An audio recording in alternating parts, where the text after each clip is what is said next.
it's Hailey, and today I'm going to be doing my August wrap-up. Where did this dance come from? I don't know. Please make it stop. So this is actually my second time filming this. I filmed it the other day, but I was just so grumpy, and you could like tell I was trying to be chipper, but I was all like, yeah, I read this book, blah, blah, blah. It was just very monotone, not very good. I was really bored watching it, so here I am refilming it. Anyways, I had a really interesting reading month in August. I read some really great books, but I also read some books that I had mixed feelings on and didn't really like, so it's kind of all over the place. But I did manage to get to the 2 books that were on my August TBR. If you didn't watch that, I was threatening myself, and I did manage to get to those 2 books, so mission accomplished. And I don't have to punish myself, so woohoo! I also actually got a review / discussion up this month, which I'm so excited about because I haven't done one since February, which is way too long. I also have some that are planned that I'm going to do soon, and in case you guys missed it, I decided to call my reviews BiblioBabbles now because it's fun to say. So I will link any of the BiblioBabbles that I have done for any of these books down below for you guys. Some of them, like I said, aren't done yet, but as soon as they are, they will be linked for you. I also just wanted to mention that August is the first month where I did weekly reading vlogs for the entire month, so I will link those down below for you guys, but they're just kind of a fun way for you guys to keep up with what I'm reading and other stuff in my life as the week goes on. So I will link them down below if you wanted to go and check that out. So that's enough of me babbling, hence why I call them BiblioBabbles, because I have a tendency to babble, but let's just get into the book. So the first book I actually technically read in July, but I had already filmed my wrap-up, and it's also the last book that I read for the Booktubeathon, and that is The Hunting of the Snark by Lewis Carroll. I do have it, it's just on top of my shelves with my Alice collection, and I am an incredibly lazy human being, so I'm not gonna get it. But the version that I read was illustrated by Chris Rydell, and it's kind of just an extended, nonsensical poem, which is exactly what you would expect from Lewis Carroll, and I really loved it. I thought it was awesome. I obviously gave it 5 out of 5 stars. It just gave me the Wonderland nonsense vibes, and it was just amazing. And I ended up reading that entire book outside because it fulfilled the Read a Book Outside challenge for Booktubeathon, so put it in your daily profit. I went outside, folks. What am I even doing? What's happening here? So the first book that I actually ended up finishing in August was Queens of Geek by Jen Wilde. So this story is told in dual perspectives from Charlie and Taylor, the 2 main characters, as they go to this convention. Now they're going to the convention because Charlie is actually an actress and vlogger. She's kind of famous, so she is starring in an upcoming movie, so she's there to promote her movie, and she is able to bring her 2 friends along. One of those friends being Taylor, who is kind of the opposite of Charlie. Charlie is really out there and kind of thrives on attention and the stardom that she's found, whereas Taylor is a little bit more subdued and likes to kind of blend into the background and observe things more so. When this book first came out, it was getting rave reviews from everyone, so I really wanted to pick it up and I was very excited for it, but honestly I think my expectations were a little bit too high. The one thing that I did really love about this book is its representation and how it was able to tackle a bunch of different prevalent issues in a short period of time. However, I felt that the storyline ended up kind of suffering because of the amount of things that she was trying to accomplish. There wasn't really much of a plot, the characters weren't as dynamic as I would have liked them to be, and the writing itself was honestly kind of lackluster for my taste. So I just didn't feel like the story had anything going for it apart from the fact that it has so much representation. I really think though that this novel's main goal was to start a discussion about important things, and I think it really did a good job of accomplishing that, but there's just something that didn't really connect with me, so I ended up giving it a 2.5 out of 5 stars. I was going to do a 2 out of 5 stars, but I ended up giving it the extra 0.5 for that representation. Next, I ended up listening to the audiobook for 1,000 Pieces of You by Claudia Gray. I honestly bought this book because of the cover. The synopsis is really cool too. It's all about this girl who her parents are these famous scientists who have come up with this device called the Firebird that lets you travel between alternate dimensions, and the main character Marguerite's father has been murdered, so it's kind of this murder investigation where Marguerite is using the Firebird and going to alternate dimensions trying to figure out what happened to her father and who killed him and avenge his death. Now if I had read this book say 3 or 4 years ago, I think I would have loved it. I would have absolutely swooned over the boys in it. I would have loved everything about it. It would have been absolutely up my alley. That being said, nowadays this is not the kind of novel that I really enjoy reading. It's very much classic style YA. We have the love triangle, which it hadn't occurred to me until I was reading this book, but I haven't read a book with a love triangle in so long, or at least like the traditional love triangle, and I was very happy about that. So then when I saw it in here, I was kind of like, oh, not again. I just felt like the framework for the story was something that I had read many times things before. It was kind of like Twilight-esque. I know Unearthly by Cynthia Hand is another book that comes to mind with that kind of classic love triangle. It was just a different storyline. It was kind of set in a sci-fi world as opposed to a fantasy world or something like that. So I do give this book props for making it unique with that sci-fi alternate dimension time travel sort of thing. That was really cool, but overall it was just kind of average. The writing, all that stuff, it's not really for me. I think if you do like that stuff, you like love triangles and you like the kind of like Twilight-esque novel, then you would really like this. And there's nothing wrong with it if you do like that. It's just not really what I like at this point in my life. So I ended up giving this a 2, maybe a 2.5 out of 5 stars if I'm feeling generous. So I did kind of start off the month on a little bit of a rough note, reading a couple of books that didn't really do much for me, but then I ended up picking up A Million Junes by Emily Henry, just kind of on a whim, and I ended up really liking this book. This is a magical realism story that's basically Romeo and Juliet, but in a more modern setting and featuring ghosts and kind of creepy stuff like that. Honestly, this book just felt like the kind of story that you would read around a campfire, and it was so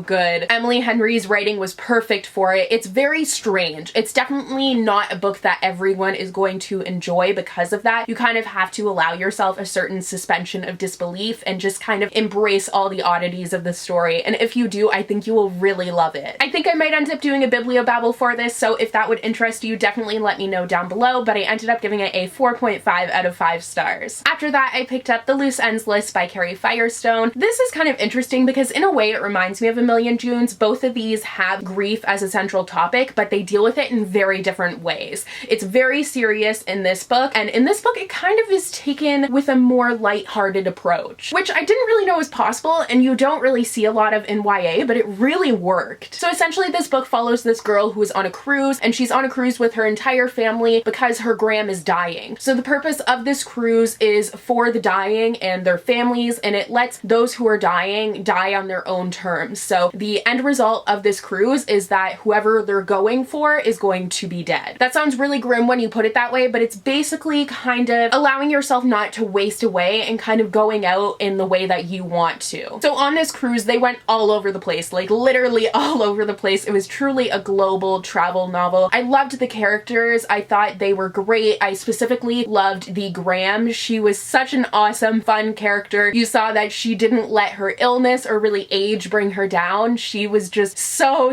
fun. Now, however, this is kind of hard for me to rate because while I loved the family aspects, there was this romance in there that I felt like was unnecessary and kind of just there because, oh, YA novels usually have a romance, so there should be a romance. It just didn't really click with me, and I did like its approach that it took to grief. As much as I loved the characters, I didn't really like the main character. She just didn't really, I don't know, it just, there was something about her that I was like, nah. It was really just her family and the other people on this cruise that I liked reading about. One of the main issues I had though was that the pacing felt a little bit off at times. Sometimes it was going like crazy fast, and then other times it would go very slow, so it just kind of felt a little bit all over the place in that respect, and this is really honestly hard for me to rate, so I gave it like a 3 out of 5 stars, maybe a 3.5, because I did enjoy it. It's just I had a few issues with it. It's kind of one of those books where I fall in the middle, and I'm not really even sure where in the middle I'm falling. After that, I picked up The Fill-In Boyfriend by Casey West. This had been on quite a few of my TBRs this summer because I had gotten this book specifically because I wanted a fun, lighthearted, contemporary read, and sure, this was that, but I did not like it at all. I felt like the writing was just not good. I really have a love-hate relationship with Casey West because I loved By Your Side, like loved it so much, and I hated P.S. I Like You. So then I hated this one too, so now I don't really know where I fall with her. Like, I don't know if I should pick up any more of her books because I don't know which ones I'm going to like and which ones are just going to be a waste of money. The characters in this book were just so superficial, as was the plot line, and there was just nothing that really got me going with it. The one main thing that annoyed me though is that the plot twist, like the main plot twist in this book, is revealed in the synopsis on the back of the book. Like, what on earth? It happens with like 100 pages left of the book and it's on the back. Like, what is that? I don't know. I just didn't like this story. It's not like I expected it to be groundbreaking. I mean, the whole idea of it is that it's this girl who has this boyfriend who was in college, and then he ends up breaking up with her just before he's supposed to meet all her friends who thought she was making him up anyway. So then she finds this other guy and she ends up having him be her fill-in boyfriend boyfriend and he meets all her friends, so then they don't think that she was lying and they believe her, but then she ends up actually falling for the fill-in boyfriend. So I didn't expect anything that was going to be like amazing, but I thought it might at least be fun and enjoyable, but it just wasn't. So I gave this like a 1 out of 5 stars. After that, I finally ended up picking up Wonder Woman Warbringer by Leigh Bardugo. I have had the arc for this book for so long and I just never read it. I just didn't have a time where I was going to pick it up, and then this is one of the books that I put in my August TBR and threatened myself with, but I did finally read it and I'm so glad that I did because it was awesome. I honestly love Leigh Bardugo so much. She's definitely one of my favorite authors. She is so great and I'm so happy I have a finished copy of this in my hands now. Thank you to the LitJoy crate. And this also has a signed book plate. Like, oh my god, I'm so excited about that. But I'm not going to say too much about my thoughts for this book because I did do a full BiblioBabble, which is a review and discussion. So if you haven't read this book yet, then you can watch the first part of that, which is spoiler free. And if you have read this book, then you can watch the second part as well, which is a discussion. So then we can talk all about it. And that will be linked down below for you guys. But all you really need to know now is that I gave this book a 4.5 out of 5 stars. I thought it was awesome.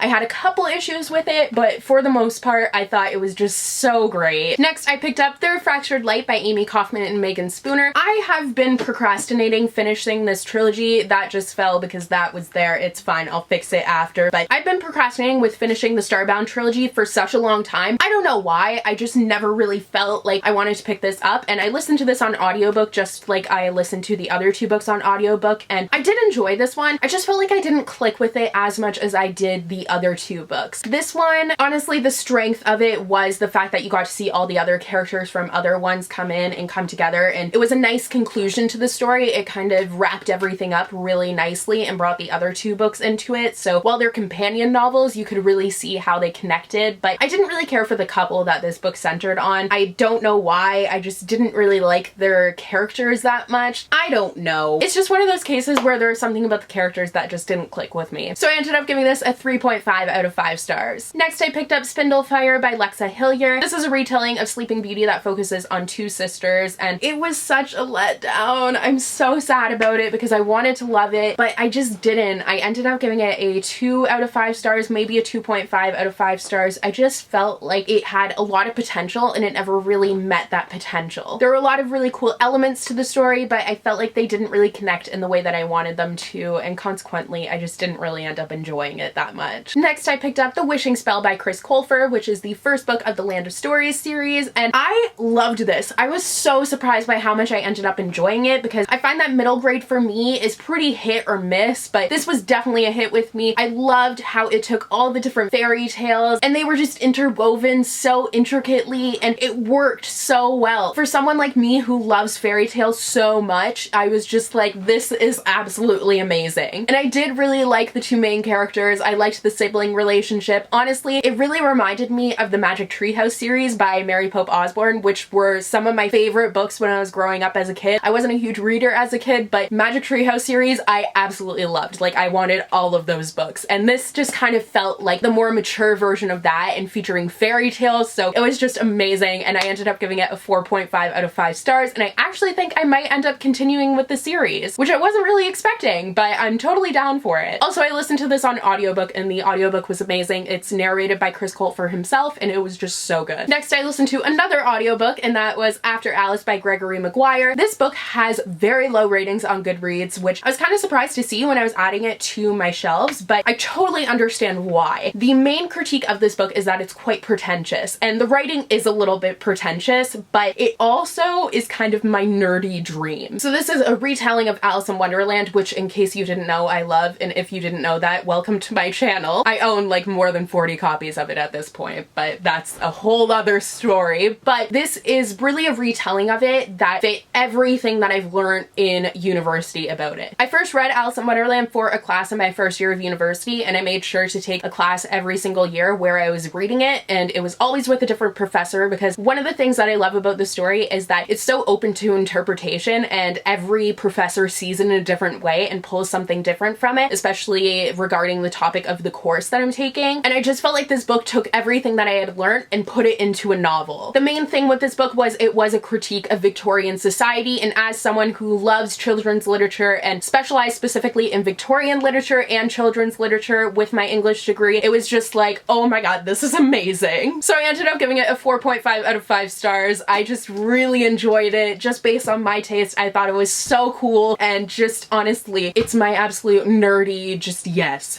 And the final book that I ended up reading in August was A Court of Wings and Ruin by Sarah J. Maas. This is the other book that I had threatened myself in my August TBR if I hadn't read yet, but I read it, I did it, I accomplished it, and now Tower of Dawn is coming out tomorrow or today, the day that you'll be seeing this, but for me it's tomorrow because I'm filming this on the Monday. That got complicated and confusing, but I am so happy that I read this because it came out in May and I'm just reading it now. It took me so long to actually finally pick it up, but I'm really glad that I ended up reading it. I thought it was awesome. I really loved it. I took a ton of notes while reading it, so I am going to do a BiblioBabble for it. I'm hoping to film it today, but I don't know if that's gonna happen because it's gonna take a lot out of me to film it, but I will link it down below as soon as it does happen. But I did end up giving this a 4.5 out of 5 stars, sometimes leaning more toward a 4.75. It really depends on the day. So those are all the books that I ended up reading in August. Let me know what you guys read in August, and if you read any of these books as well, then your thoughts on them. But if you didn't want to miss any of my other videos, then be sure to subscribe. That way it will just come up in your subscription feed and it will be so much easier for everyone involved. Also, if you wanted to follow my day-to-day life and also be updated on when I have new videos going up, you can follow me on Twitter. My Twitter is @HailesInBookland, and I also post on Instagram quite often, especially lately, and my Instagram is @HaileyInBookland. But all that information is down below for you guys. So thank you guys so much for watching, and I will see you guys in the next video. Bye!